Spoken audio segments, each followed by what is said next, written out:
ராகுல் காந்தி அவர்களுடைய தாத்தா நேரு அவர்களும் உதாரணமாக திகழ்ந்தார்.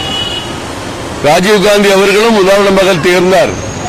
ராகுல் காந்தி அவர்களும் நானும் அவர்களை போன்றுதான் இருக்கிறேன் என்பதை அமெரிக்காவிலே பேசுகிற பொழுது இடஒதுக்கீட்டுக்கு எதிரான கருத்துக்களை தெரிவித்தார். இடஒதுக்கீடை எவ்வளவு நாள் நாம் கொண்டு போக முடியும், அதை ரத்து செய்ய வேண்டும் என்ற அடிப்படையிலேயும் பேசினார். பொதுவாக நாடாளுமன்றத்திலே அரசியலமைப்பு சட்டத்தினுடைய ஒரு மாதிரி டைரியை வைத்துக் கொண்டு அதை அவ்வப்பொழுது காட்டி பத்திரிகையாளர்களை சந்திக்கக்கூடிய ராகுல் காந்தி அரசியலமைப்பு சட்டம், அண்ணல் அம்பேத்கர் போன்ற தலைவர்கள் எல்லாம் இணைந்து உருவாக்கிய அரசியலமைப்பு சட்டத்திற்கு எதிராக, சமூக நீதிக்கு எதிராக அவர் அமெரிக்காவில் பேசியது இந்திய நாட்டில் வாழக்கூடிய கோடிக்கணக்கான மக்களுக்கு எதிரானது. ஒவ்வொரு மாநிலமும் இடஒதுக்கீட்டு நடைமுறையை கடைபிடித்து வருகிற இந்த நிலையில் அதற்கு எதிராக பேசுவது, இடஒதுக்கீட்டின் மூலம் பயன்பெறக்கூடிய பிற்பட்டோர், மிகவும் பிற்பட்டோர் மற்றும் பட்டியல் சமுதாயங்கள் போன்ற அனைத்து மக்களும் சேர்ந்துதான் இந்த நாட்டிலே ஏறத்தாழ 90% வாழ்கிறார்கள். அவர்களுக்கு எதிரான ஒரு குரலை எழுப்புகிற ராகுல் காந்தியை கண்டித்து அவர் மீது நடவடிக்கை எடுக்க கோரி இன்று தமிழகத்தின் பல்வேறு பகுதிகளிலும் தொடர்ந்து புகார் கொடுக்கப்பட்டு வருகின்றன. அவற்றையெல்லாம் தொகுத்து தலைமை காவல்துறை தலைவர் அவர்களுக்கு இப்பொழுது ஒரு மனு நாங்கள் கொடுத்திருக்கிறோம். இந்த புகார்கள் மீது நீங்கள் நடவடிக்கை எடுக்க வேண்டும் என்று சொல்லி, அதேபோன்று சென்னை மாநகர ஆணையரிடமும் கொடுக்க இருக்கிறோம். இதைத் தொடர்ந்து வருகிற 30ஆம் தேதி ராஜரத்னம் ஸ்டேடியத்தில் தமிழக ஓபிசி அணியின் சார்பாக, எஸ்சி அணியின் சார்பாக ஒரு மிகப்பெரிய கண்டன ஆர்ப்பாட்டமும் நடைபெற இருக்கிறது. இன்றைக்கு இந்த டிஜிபி அலுவலகத்திற்கு எங்களுடைய ஓபிசி அணியின் தலைவர் சாய் சுரேஷ், எஸ்சி அணியினுடைய மாநில பொறுப்பாளர் கர்நாடகத்திலிருந்து வந்திருக்கக்கூடிய வெங்கடேஷ் மௌரியா, எஸ்சி அணியினுடைய பொதுச் செயலாளர் நாகராஜன் அவர்கள், ஓபிசி அணியினுடைய பொதுச் செயலாளர் திருநாவுக்கரசு அவர்கள், இந்த மாவட்டத்தினுடைய தலைவர் காளிதாஸ் அவர்கள் எல்லாம் சேர்ந்து நாங்கள் டிஜிபியை பார்த்திருக்கிறோம்.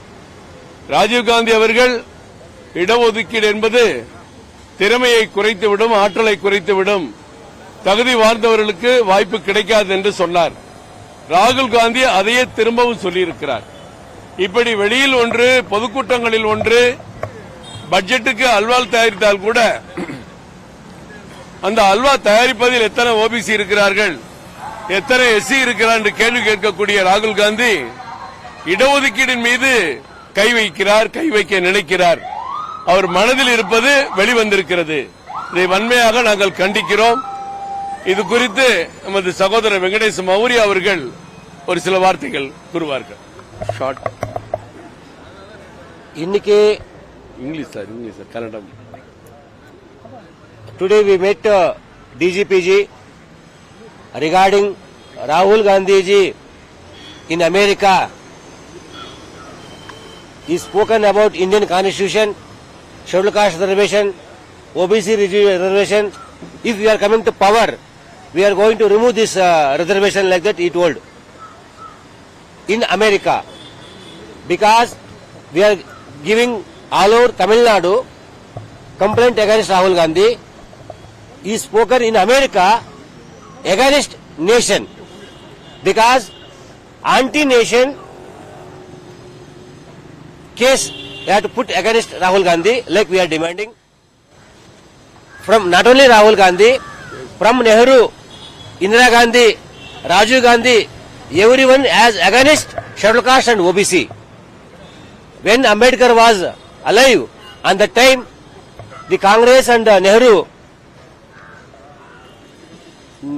Ambedkar's PA, Narayan Kajorkar, he was when against Ambedkar in the 1952 and 1954 parliament elections, and also against OBC.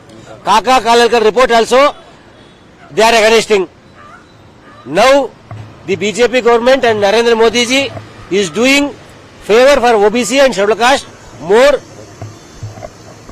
and more development activities, and in Jammu Kashmir up to now, up to Article 370 removed, there was no scheduled caste, scheduled tribe reservation in Jammu Kashmir.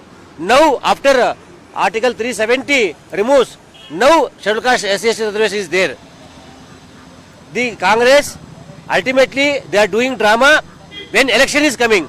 After election they will speak against Congress. I mean scheduled caste and OBC. Now on 30th we are going to protest against Rahul Gandhi. Unconditionally he should ask sorry about all over India SC, ST and OBC people.